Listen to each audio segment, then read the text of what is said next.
শীতের দুপুরে খাওয়া দাওয়া করে একটু যদি টক হয় না, তাহলে শীতের দুপুরটা পুরো জমে যায়। তো এদিকে দেখো চালটা কেটে নিয়েছি, আর এদিকে ঘরে ছিল ধনেপাতা ছিল না, তো কি করলাম বাগান থেকে নিয়ে এলাম ধনেপাতা। একটু বেলা করে স্নান করেছিলাম, তার জন্য দেখো চুলপুলগুলো ভিজে রয়েছে।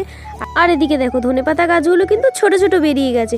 তো এখান থেকে কিছু ধনেপাতা তুলে নিলাম, আর চালতা ধনেপাতা কাঁচা লঙ্কা দিয়ে ভালো করে এগুলো আগে প্রথমে চালতাগুলোকে বেটে নিলাম, তারপর কাঁচা লঙ্কা ধনেপাতাগুলো সব একসাথে বেটে নিয়ে একে একে কিন্তু দিয়ে দিলাম নুন, পরিমাণ মতো চিনি, আর সাথে দিয়ে দিলাম গন্ধরাজ লেবুর পাতা।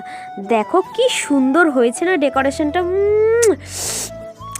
জাস্ট অসাধারণ হয়েছে আর দারুণ টেস্টি হয়েছে খেতে। তোমরা কারা কারা চালতা খেতে ভালোবাসো তারা কিন্তু সবাই কমেন্ট করবে, আর যারা চালতা খেতে ভালোবাসো তারা কিন্তু লাইক করতে ভুলো না।